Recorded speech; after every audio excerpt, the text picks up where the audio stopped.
Le Cap Ferrat, longue presqu'île bordée d'un côté par la rade de Villefranche et de l'autre par la baie de Beaulieu, a toujours été un lieu extrêmement privilégié et choisi depuis le début du siècle par des grands propriétaires, en particulier cinéastes, artistes et financiers. Mais une des plus belles villas a été construite par Madame Ephrussi au début du siècle, sur la partie la plus étroite de cette presqu'île, d'où la vue s'étend de l'Estérel à Bordighera.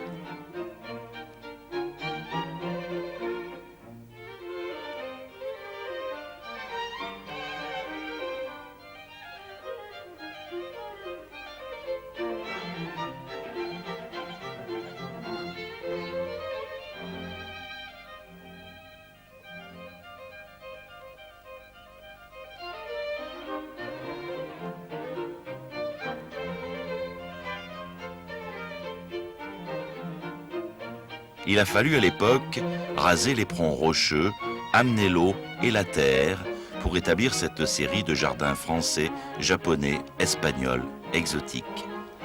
Cette demeure devait contenir et mettre en valeur toutes les collections de la baronne Ephrussi. Celle-ci, à sa mort, légua la villa, les collections et les 7 hectares de terrain à l'Institut de France pour l'Académie des Beaux-Arts. Elle a souhaité que ce musée garde l'aspect d'un salon et d'une demeure habitée.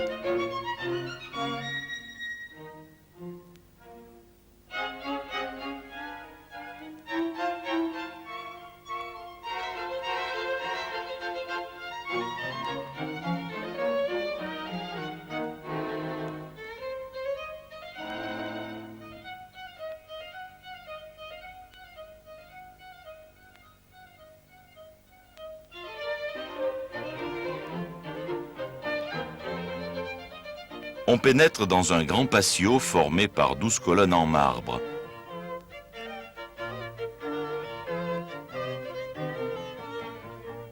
Au centre, une table de gibier attribuée à Cressan.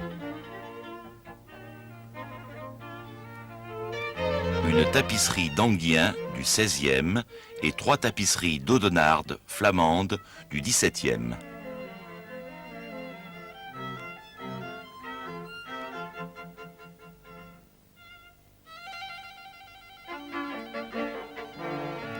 Dans le grand salon Louis XVI, le mobilier est estampillé de Parmentier, grand ébéniste lyonnais. Une table de jeu de Dubois fut réalisée pour la reine Marie-Antoinette.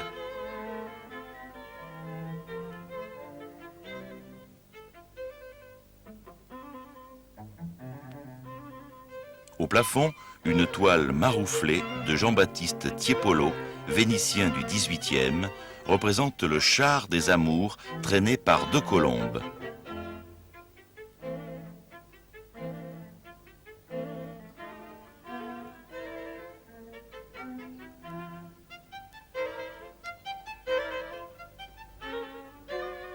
Les candélabres sont de Thomire, grand bronzier du XVIIe. Dans le salon Louis XV, un autre plafond de Pellegrini, vénitien du XVIIIe. Une tapisserie représentant les aventures de Don Quichotte. Un détail de fauteuil estampillé de Boulard, recouvert de tapisserie d'après les cartons de Oudry. Secrétaire de Risner, surmonté d'une très belle pendule.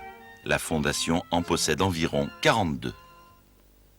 Le portrait de la baronne Béatrice Ephrussi, née de Rothschild, trône au milieu de merveilles, telles que la commode de Nicolas Petit, marquetée de perroquets.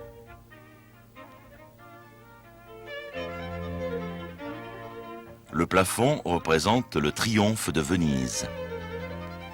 La salle de bain, avec de très belles boiseries. On accède à la salle à manger par 2 portes provenant du palais impérial de Pékin.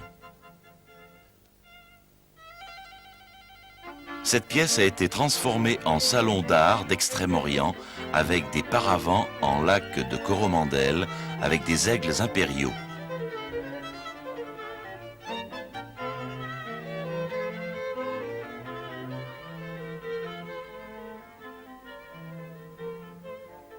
une exceptionnelle commode de Joseph, des quartz roses et jade blanc.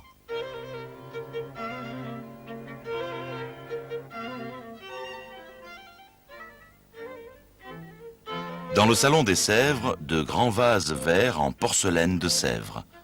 123 pièces composent le service de Vincennes, orné de motifs d'amour tous différents.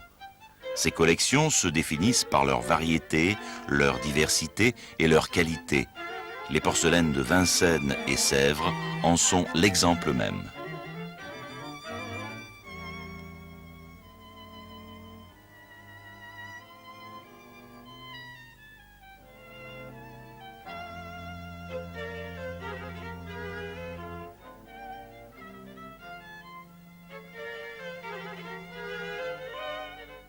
Dans le Salon des Singes, on peut admirer un orchestre en porcelaine de Mécène, ainsi qu'une théière en forme de singe.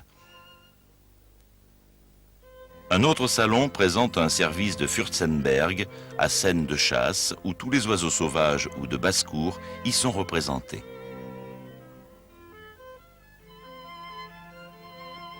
Les porcelaines de Mécène sont éclatantes.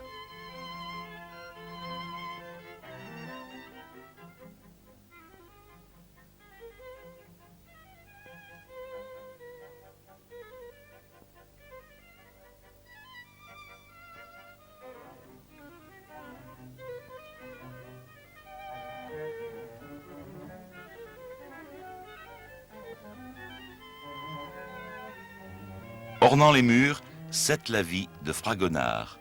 Celui-ci succéda à François Boucher comme premier peintre du roi Louis XV.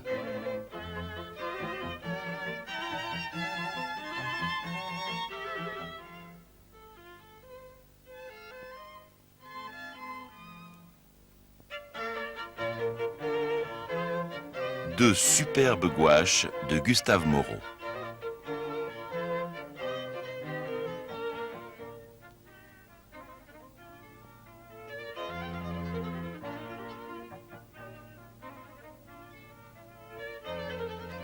Madame Ephrussi eut assez d'intuition pour acquérir des peintures d'impressionnistes, Claude Monet, Renoir et Sisley.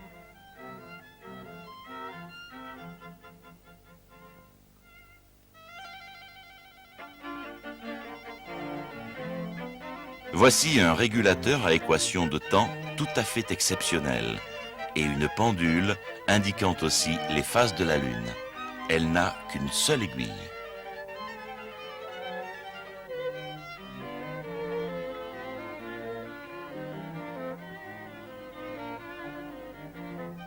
Ces terre-cuites de Clodion sont particulièrement remarquables.